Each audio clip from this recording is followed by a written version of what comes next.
Adolfo, a ver, había varios temas para charlar, pero uno tiene que ver, uno muy general y después por ahí lo particularizamos, que tiene que ver con la violencia que vivimos en nuestra sociedad. Hacemos foco en una violencia en un partido de fútbol, hacemos foco en una pelea entre adolescentes, entre chicos, la violencia en un hecho de robo, en un asalto, la violencia que ejercieron delincuentes en una familia que los dejaron atadas mientras les robaban, a criaturas.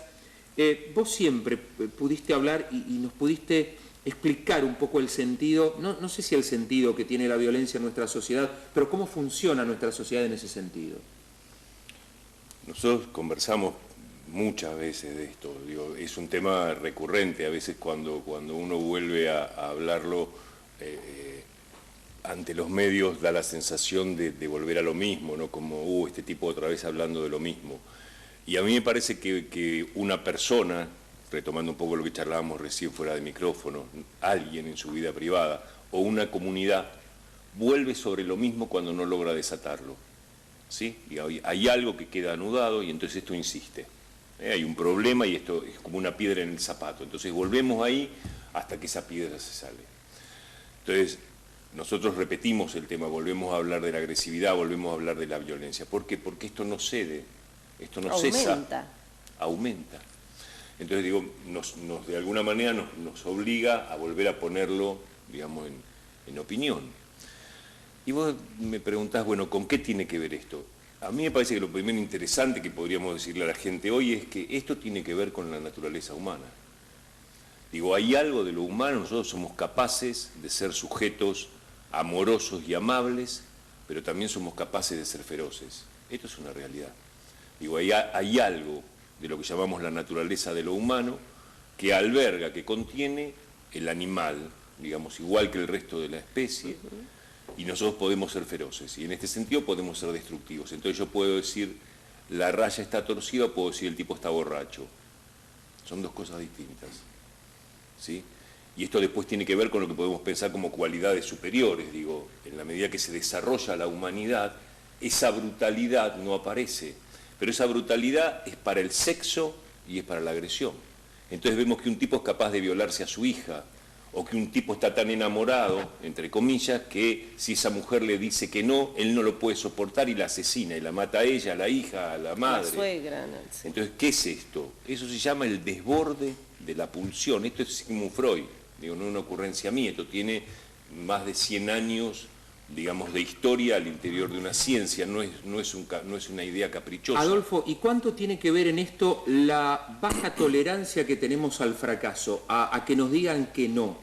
Y si esta baja de tolerancia se expresa cada vez con mayor vehemencia. Absolutamente. Esta posibilidad, digo, esto de ser o poder ser buenos o poder ser agresivos, esto de poder de alguna manera doblegar nuestros impulsos, llámese las formas en que amamos, entonces no le damos un garrotazo a lo que nos gusta, lo llevamos a la choza y es nuestro, sino que usamos la seducción. O si algo nos enoja, hay una forma de plantearlo, la más civilizada, la discusión, la palabra, el entendimiento, la forma más humanizada que hemos encontrado hasta ahora. Entonces, ¿qué quiere decir esto? Que de alguna manera es necesario doblegar, es necesario ceder ante el deseo del otro. Es exactamente lo que vos planteás. ¿Cómo hacemos para armar una sociedad de amistad? ¿Cómo hacemos para que las diferencias, para lo que a mí no me gusta del otro, o para las cosas mías que no gustan a otro, puedan convivir? Porque si no, siempre hay que matar a alguien. Digo, siempre hay alguien de más. Entre los argentinos hay alguien que sobra. Sobran los radicales, sobran los peronistas, sobran los blancos, sobran los negros, los judíos, los católicos, las mujeres, los niños. Digo, siempre hay una población a la cual por alguna razón segregar, discriminar y en última instancia hasta matar, ¿no? Digo, esto no debiera estar. Y escuchamos discursos así. A este habría que matarlo. No, digo, la sociedad se compone de todo esto. ¿Y cómo se compone? En la medida en que uno pueda decir, aceptar el no. Eso es una metáfora, ¿no? Aceptar el no, poder aceptar que el otro quiera otra cosa. Mirá, ese desarrollo de humanidad, cuando decimos, bueno, somos mejores personas, esto quiere decir desarrollo de humanidad, quiere decir que somos mejores personas. Esto tiene que ver con poder ceder en mis deseos, entendiendo que el otro también tiene deseos. Yo quiero algo, pero mi quiero queda limitado en lo que vos también deseas. ¿Cuán lejos está de esto, no? También llevándolo por ahí a otro Hay de plano, todo. ver la sociedad cómo elige. Hay de Por todo. ejemplo, una sociedad estadounidense a elegir una figura como la de Donald Trump, ¿no? Con tanta agresividad, ¿no? Todo el tiempo haciendo esto que recién nos relatabas, exponenciándolo, o sea, no a los judíos, no a los negros, no el muro, este odio, y la gente adhiere, la sociedad esa, como muchas otras, adhieren a ese odio, ¿no? ¿Cuánto nos falta para realmente evolucionar como seres humanos? Es así, pero por eso digo, no es ni siquiera, digamos, una cuestión solo acontecida en nuestro país, digo, esto va apareciendo a lo largo de la historia, por eso digo, hacia la esencia de lo humano, y uno vuelve y vuelve sobre ese tema porque nunca termina de disiparse, digo, porque sigue siendo un problema. Si lo ponemos en el terreno de la religión, es la lucha eterna entre el bien y el mal. Sí. Claro. Ahora, ¿qué pasa? Por lo que vos decís, que hay momentos donde una determinada comunidad, un momento en un recorte histórico, en un determinado lugar del planeta, esto cede, esto está bajito. Entonces prolifera más, digamos, las conductas amorosas, las conductas amistosas, los sentimientos positivos, y esa agresividad cede. Y hay momentos de la historia de la humanidad o lugares del mundo donde esto se invierte y entonces encontramos una Segunda Guerra Mundial, una Tercera Guerra, ¿no? Donde el mundo arde en una lucha despiadada a matar o morir. ¿Y son ciclos o vamos rumbo a algo? Yo tengo la impresión que van siendo, digamos, que el desarrollo es circular. Digo, nosotros cuando progresamos en algo, el progreso no es una línea ascendente permanentemente. Digo, cualquier cosa, las vidas privadas, el hecho de crecer cada uno en su vida y ser mejor o estar mejor económicamente o tener mejor trabajo o haber logrado un mejor lugar en una comunidad, eso no es una cosa que todos los días es más. En general es circular, pero esa circulación siempre es ascendente. Siempre no, perdón. En algunos casos, cuando vamos para atrás, esa circulación, esa circularidad es descendente. Entonces, yo creo que lo humano, sin duda, digamos, cuando leemos un poco de historia y vemos lo que ocurría en la Edad Media, decís, ah, caramba, digo, ¿a dónde hemos llegado? Digo, el ser humano ¿a dónde ha llegado? ¿No? De ser aquel animalito tirado en una caverna, digo, y todo lo que ha logrado hasta aquí, cuando pensás que años atrás vos te lastimabas con un metal y te morías con una infección, o que una mujer moría en el momento del parto, o que estamos ahora aquí adentro con una luz artificial y con aire acondicionado, son inventos humanos. Adolfo L'Oreal está con nosotros, que es concejal, pero además es psicólogo, y lo estamos usando como tal. Sí. Tema violencia, un tema que dentro de la violencia no se trata mucho, pero que vos... no sé si lo has estudiado, pero estás muy cerca de esta problemática. Tiene que ver con la violencia a los abuelos. Sí. Insisto, un tema que da hasta plurito hablar. Sí. Pero ¿qué nos podés decir al respecto? A ver, a mí me gusta mucho hablar de la violencia en general. A mí me parece que la violencia, usar el término violencia o agresividad, ¿sí? Es como usar el término cáncer. Es decir, es como la enfermedad del alma, ¿no? Decís, bueno, ¿de qué padecemos los humanos? Incluso Freud lo trabaja esto hacia 1930 y él descubre como elemento en la constitución humana lo que él llamó la pulsión de muerte, una tendencia destructiva.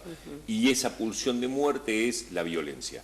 Ahora, esa pulsión de muerte, que sería el cáncer, después toma diferentes formas. Entonces hay alguien que le pega al perro, hay alguien que le pega al hijo, hay alguien que le pega a la mujer, hay alguien que le pega al marido, digo, o hay alguien que le pega al viejo. Le pega metafóricamente. A veces la forma de destruir al otro es así, con la forma física, con el golpe, y a veces, como diría Khalil Gibran, la forma de destruir al otro es con una palabra. Digo, también un hijo queda destruido dentro de una familia cuando se le niega la palabra. A veces vemos una comida de familia y vemos que el anciano, aún estando lúcido y aún diciendo cosas interesantísimas, queda recluido en un rincón y ya no tiene lugar para hablar, o cuando intenta algo, no, abuelo, callate. Digo, una cosa de descalificación, hay muchas formas de destruir al otro.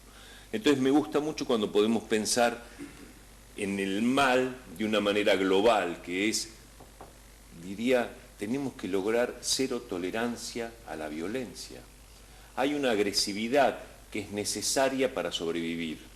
Si yo llego a mi casa y hay un tipo que quiere violarme una hija, ¿sí? En el intento de robo, además, y yo lo mato a palo al tipo, ahora eso no es violencia, eso es defensa.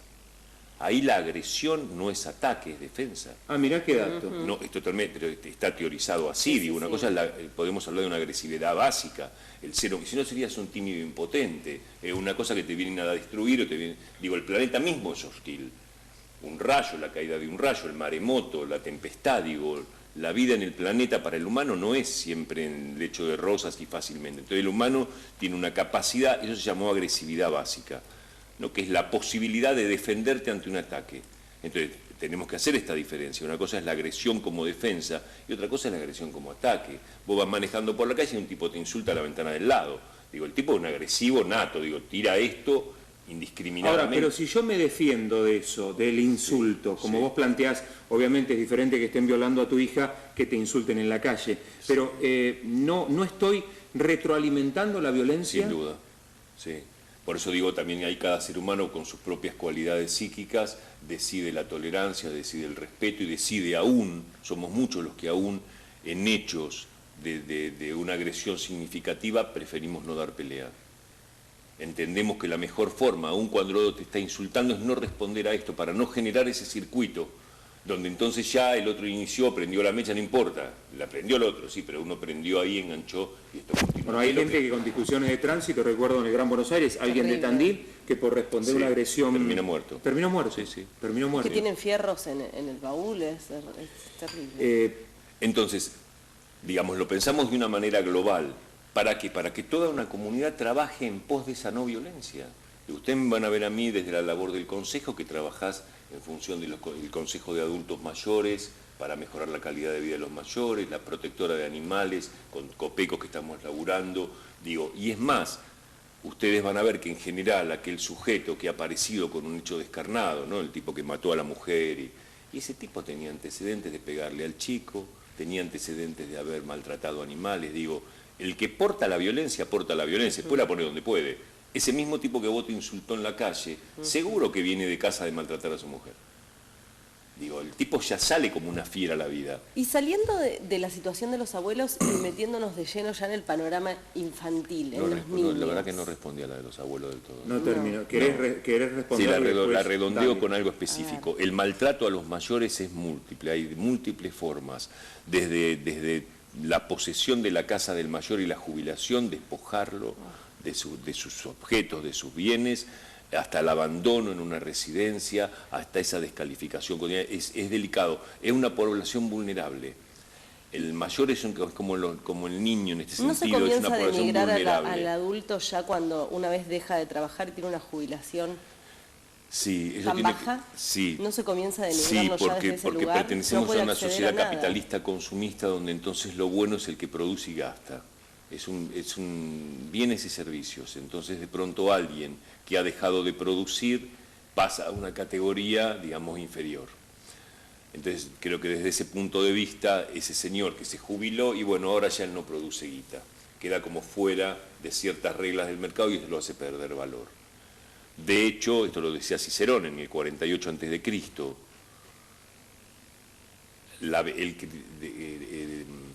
no criticaba, sino que entendía que la vejez era un estado calamitoso, digamos, en su momento, 2050 años atrás, él veía que la vida del anciano era una cuestión tremenda, salvo los sabios y los terratenientes, decía él.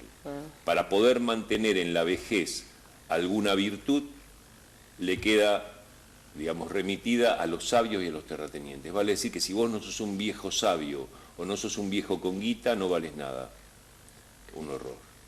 Sí, y hay algunos viejos sabios que hoy aún los dejamos de lado. Aún ahí se dejará, pero no tendría que ser eso un mérito. Me parece que debiera ser respetado. Esto sería como, bueno, entonces un niño solo vale si es inteligente y culto. Claro. No. Claro. Digo, vale por sí mismo. Sí, sí. Muy interesante, venimos hablando un poco de lo que tiene que ver con la violencia de la humanidad en general y queríamos particularizar ahora en el tema menores, ¿sí? La violencia que se ejerce sobre los menores y que luego también la ejercen los menores, porque esto también sucede. ¿Qué ha pasado, Adolfo? ¿Se puede hacer un análisis? ¿Qué es lo que le pasa a la sociedad y a los niños? ¿Hay menos contención familiar? ¿Qué está pasando? ¿Eso sirve? A ver. A mí me parece, volviendo un poquito a lo que charlamos en la primera parte, que hay algo de la naturaleza humana que el humano se desprende del reino animal. Nosotros tenemos un origen, un inicio que tiene que ver con ese reino animal, y luego viene ¿qué? Y viene el desarrollo de la inteligencia y de la afectividad, vale decir que nos diferencia de algunas otras especies, es que el humano tiene conciencia. ¿Qué es conciencia? Que sabemos que estamos en un canal de televisión, que vivimos en Tandil, que están ustedes a mi lado. Digo, esta es la conciencia de que conciencia de realidad y conciencia de mundo. Hay un día en el cual el ser humano dice, ¿qué estoy haciendo acá? Y entonces le genera incertidumbre. ¿Y qué hago con mi vida? ¿Qué hago con y a dónde voy a, qué proyecto armo? ¿No? Entonces, conciencia de vida, eso es el desarrollo de la inteligencia. Pero ese desarrollo de inteligencia también va ligado a afecto. Entonces el niño tiene una mamá y lo une un vínculo de amor, ¿sí? Con ella. ¿Qué es un amor? Papá. Un apego. Digo la primera figura por el tema de la lactancia, y vuelvo ahí al origen animal. Digo, en este sentido, el humano, como otros animales, es mamífero y tiene una dependencia larga de las figuras parentales. Yo me acuerdo una vez un videíto que había visto en un laboratorio alemán, que había unos huevitos de tortuga en el costado de una playa, y entonces en un determinado momento del día, al rayo del sol, esos huevos estallaban y salían cientos de miles de pequeñas tortugas que todas corrían hacia el lado del agua. ¿Por qué? Porque si la marea no las entra, mueren automáticamente calcinadas por el sol ahí al lado del huevo roto. Vale decir que si había alguna tortuguita distraída, que en cambio de salir para el lado de la marea, salía para el lado de la arena, del otro lado, queda muerta. Vale decir que ese ser, ese animal, nace con más capacidad que el humano. Trae en ese inicio una sabiduría que le permite salvar la vida. El humano no. El instinto. Y ustedes han visto, sí, un instinto filogenético, que es heredado genéticamente, y entonces eso nace con una sabiduría. Pues, ¿cómo sabe eso que acaba de romper un huevo que tiene que correr para tal lado y no para tal otro, para poder salvarse? ¿Cómo sabe que tiene que correr y para tal lado? El humano no puede esto, y hemos escuchado cosas atroces, como que de repente una señora en el baño de una estación de servicio para a su hijo y lo mete en una bolsa y lo tira en un tacho de basura, y ese niño no puede nada, no puede correr para ningún lado para salvarse. Entonces, en ese punto el humano es más indefenso y tiene una larga dependencia ¿de qué? De lo que llamamos funciones parentales. Esto es la familia. Tiene que haber, ¿qué dice el psicoanálisis ahí? Para que se pueda desarrollar una persona, para que pueda sobrevivir algo recién nacido, ese cachorro recién nacido, es necesario que aparezca alguien que lo desee vivo. Y esta es la madre. La madre desea, la madre, el padre, el que haga función de madre, ¿sí? Desea que eso esté vivo. ¿Y eso qué es? Y eso es un acto de amor. ¿Qué es el amor? El conocimiento del otro, el cuidarlo, el protegerlo, el quererlo con vida, el quererlo sano, el quererlo para bien, ¿sí? Entonces, vos me decís, ¿qué función cumple la familia? La familia cumple esta función. Entonces, hay muchas formas de maltratar. ¿Y cuál es una de ellas? El abandono, el descuido, la falta de atención, el no saber hacer tu función, el hacer tu función irresponsablemente. Entonces, yo creo que como sociedad, una forma tremenda de la violencia es la irresponsabilidad. Entonces vos encontrás cantidad de gente que se justifica en cualquier cosa para no hacer lo que debe hacer, es un irresponsable. Entonces eso, como facultad psíquica, es inferior. No es valorable como desarrollo. Tenemos una responsabilidad, tuviste un hijo, sos responsable de ese hijo. Ustedes tienen un programa de televisión, son responsables, no pueden venir, no leí, no preparé los papeles, Entonces, encontrás muchos papás que, bueno, pero yo era muy joven, o bueno, pero yo no tengo plata, bueno, pero yo tengo problemas laborales. Y esto hace que yo pueda contestarle mal al chico, o que pueda no escucharlo, o que pueda no prestar atención, o que no me dé un rato para ir a la escuela a hablar con sus maestros, o para estar en la reunión de papás, o en la fiesta de egresado, o en lo que fuera. Vos sabés que no vamos a llegar... Ni hablar del golpe directo. Sí. Ni hablar de cuando la violencia es totalmente manifiesta y explícita. Entonces, en el Tribunal de Menores teníamos 9.000 expedientes, ¿sí? Hasta el año 2008, que pasé a asesoría pericial, 9.000 expedientes se abrieron en los años de la doctora Berkuski en Tribunal de Menores. En Tandil. En Tandil, del 93 al 2008. Déjame que diga bien, en el 2008 yo fui, 1983 al 2008, hay ahí 18 años de actividad, 9.000 expedientes. Y en esos expedientes son todas situaciones que tienen que ver con un punto donde un niño es violado de sus derechos, ¿sí? Donde hay la violencia sobre los derechos de ese niño, por lo que fuere. Había niños con marcas en el cuerpo, había niños que no estaban escolarizados, había, digamos, múltiples situaciones. Adolfo, no vamos a llegar por los tiempos a hablar de una cosa que nos interesaba, de tu participación por el proyecto de ley de responsabilidad penal juvenil, pero como es un tema bien periodístico, a lo mejor en otro momento hablamos solo de eso. No, sí. 93 a 2008. De 93 ahora que me digo segundo, me volveré. Sí, sí, 1993 a 2008, Tribunal de Menores. Sí, eso es un punto interesante. Pero no llegamos. Yo te quería hablamos en otra preguntar, oportunidad. sí, con respecto al tema de la violencia para con los chicos, porque es cierto que el padre y la madre tienen una responsabilidad. Ahora, también ocurre que, viste la famosa frase en la cual a veces decimos, y quizá estamos deslindando responsabilidades, nadie nos enseña a ser padres, entonces aprendemos a medida que vamos criando a su hijo y el aprendizaje implica errores.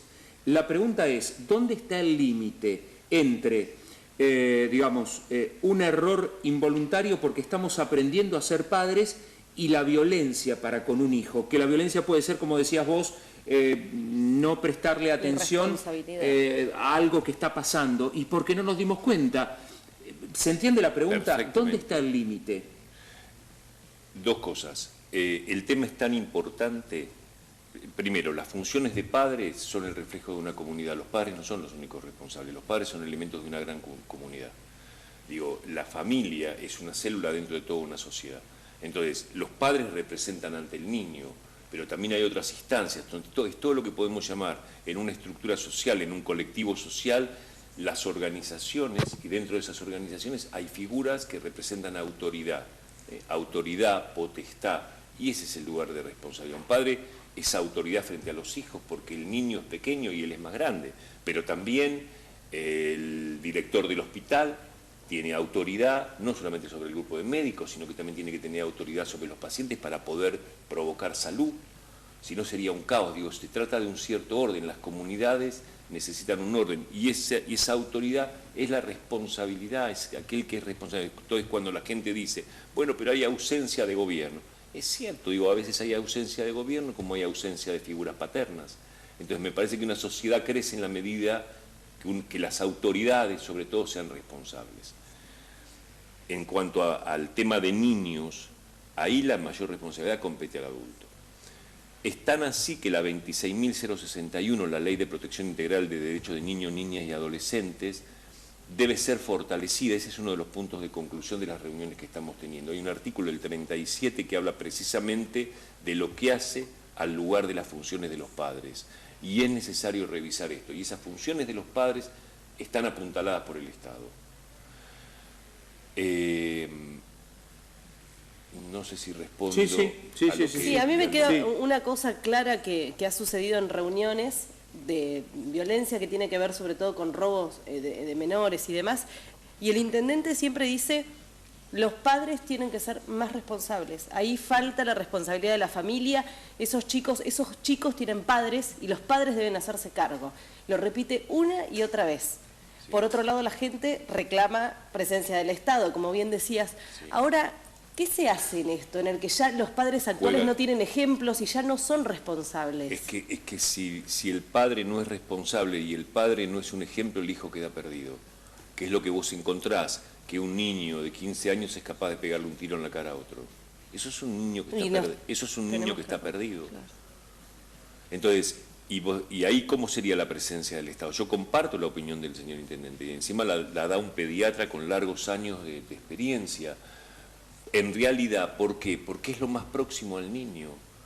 Digo, ¿quién sabe la vida del niño, sobre todo al interior? ¿Qué sabemos nosotros en este momento, en qué casa de nuestra comunidad habrá un niño que está siendo maltratado? Pero nosotros no estamos allí adentro. Hay niños que pueden contar, niñas que han contado que fueron violadas desde los 7 hasta los 14 años y lo pudieron decir a los 20 cuando se fueron de la casa. Y sin embargo, había un vecindario, estábamos nosotros aquí, digo, uno no se enteró. Entonces, yo comparto esa opinión del intendente. Es el padre el que tiene que cuidar esa función, porque es el que está cerca de su hijo. Más luego, ¿qué decimos el Estado? Que automáticamente después del papá hay un centro de salud. Ese niño es llevado a un hospital, entonces hay médicos responsables. El médico lo revisa al nene por esto, por aquello, por el otro, pero también tiene que hacer una lectura amplia y cuando tiene ese olfato de acá algo pasa. ¿Qué pasa con esta criatura, con este tipo de lastimadura? No es una lastimadura común en un niño. O las maestras. Entonces tenés el sistema de salud del Estado, no es solamente la figura del intendente o el presidente de la nación. Es abstracto. Todas las organizaciones intermedias. Pero, a ver, ese niño que le pegó el tiro al otro, digo, ¿cómo lo dejaron en una casa con 2 narcotraficantes? ¿Quién fue el juez que permitió que un niño fuera criado por 2 narcotraficantes? Si vos como mujer, o vos como hombre, sos capaz de podrirle la cabeza a un niño vendiéndole drogas, ¿vas a cuidar al tuyo? Adolfo, gracias. A ustedes. Adolfo L'Oreal, charlando con nosotros y nos quedaron temas qué interesante. muy interesantes. Nos tenemos que ir a la pausa. Adolfo L'Oreal charlando con nosotros en este lindo desayuno.